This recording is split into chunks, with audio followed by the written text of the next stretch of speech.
In the first part of our lecture on South Asian cultural studies, we got introduced with the author, Professor Vinay Lal. Now, in this part of my lecture, I shall be talking about the book South Asian Cultural Studies, a bibliography. Uh, it begins like this, the introductory part of the book that I have been, referring here. The author informs that over the last 15 years, the study of South Asian and particularly Indian culture, history, and society has been considerably affected by certain developments that in the Anglo American world encapsulated under the term cultural studies. So the book was published in the year 1996, and he refers to the period of 15 years before that, before writing this book.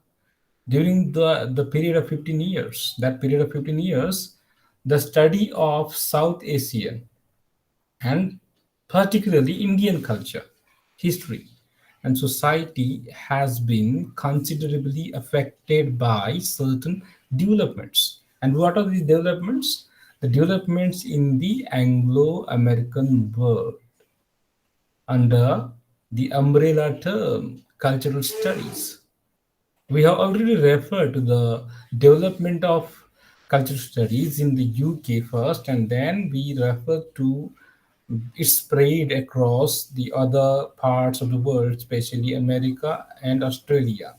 And later it spread across other countries as well. So the impact of this field, this discipline, which developed at the University of Birmingham. So these developments in the Anglo-American world have affected the South Asian studies, and especially what I said, especially the studies in Indian culture, history, and society. Further, he says that the intellectual movements like post-structuralism, postmodernism, psychoanalysis, feminism, eco-criticism, post-Marxism, deconstructionism, etc., and such other intellectual movements come under the rubric of cultural studies. So far, during the last two semesters, we studied all these particular isms with reference to literary criticism. So, literary criticism and cultural studies are allied fields. Literary criticism is exclusively concerned with literature, but cultural studies studies culture at large, including literature. Literature is one of the parts. Therefore, the term cultural studies includes the intellectual movements like post structuralism, postmodernism, psychoanalysis, feminism, etc. So, when we think about cultural studies as a whole, we need to understand that CS or cultural studies has sought to question the presumed truth of enlightenment narratives. Presume means something which is taken for granted. Before we do something, no, we presume something. And cultural studies has questioned the presumed truth of enlightenment narratives. Enlightenment, I hope you're familiar with the term enlightenment in the context of literature. You're familiar with the enlightenment period as well, during the 15th and 16th century, late 15th century and early 16th century. There was an enlightenment period in Europe and in England as well. And during this period, certain things were interpreted, certain things were reported, and these are the narratives. Narratives are a kind of stories, constructed around certain things regarding truth, regarding literature, regarding art, regarding other social and cultural aspects. Cultural studies questions these narratives. It challenges these narratives, means it challenges the very notion of truth. What is truth? That is the question. And through this particular deliberation, cultural studies has opened up the notions of science, development, progress, the nation state, and indeed the truth itself to interrogation. So cultural studies has started questioning our very notion. Notion means something that we think of, that something is like this. Science, for example, science as a notion. It is a notional thing. It is not a fixed thing as such. So, for example, development, you can take for example here. Development is a notional concept. It is not an concrete thing. It is not a concrete thing as such. Therefore, cultural studies started questioning, interrogating means questioning these notions of science, these notions of development, what development is, these notions of progress, even the notion of state, nation state. It is a European concept.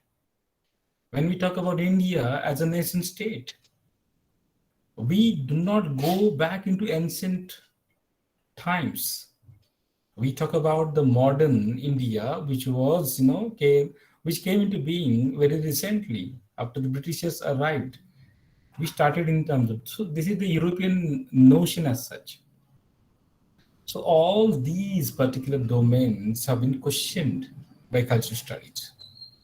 It has there, cultural studies are there to ask certain nasty questions, the questions which will, plunge the things into what you call interrogation. It has asked some troublesome questions about the civility of Western civilization. We talk about Western civilization. We think that Western civilization is the most modern civilization and it is to be followed. But cultural studies questions this very civility. And what is the meaning of civility? Civility is politeness and courtesy in behavior or speech. For example, we think that British people are very polite, they are very cultured, very civilized. So, this civility itself is questioned. And the field of cultural studies informed the study of the humanities. And some of the less recalcitrant. Recalcitrant means something doesn't something that is questionable, or something what we say which cannot be easily believed in, means something which is not stable, we can say. So social sciences with pointed questions means it has started, social sciences with asking, challenging humanities and social sciences with pointed questions about the place of race, gender, class, ethnicity, and sexual preference in the construction of narratives. Narratives need not to be only literary narratives. I'm not talking simply about stories and all. We are talking about narratives, means our ideas of culture, our ideas of religion, our ideas of caste, our ideas of nationhood. These are narratives.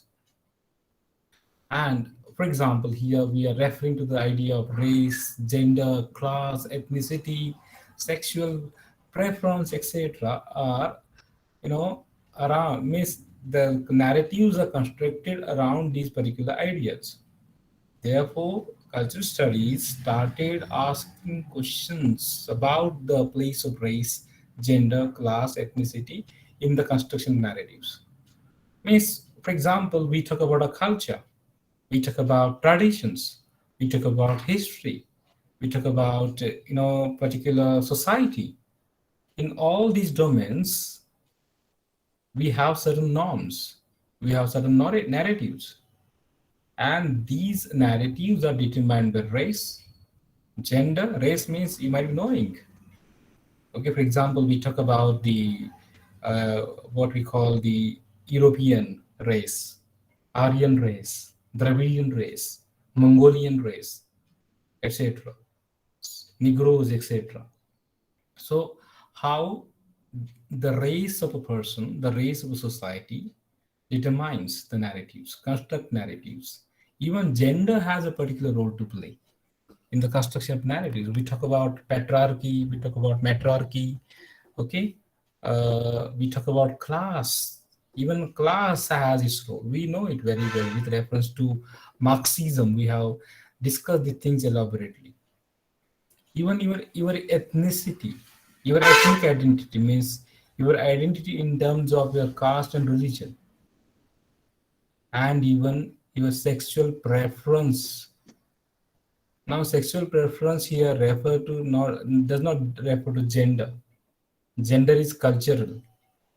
Here we are talking about biological sex. We are talking about male and female. In terms of what your biological preference. For example, we talk about lesbians, we talk about what we call homosexuals, etc. So these kind of preferences and the constructions of narratives around these things were being questioned by cultural studies, and it created a kind of ferment.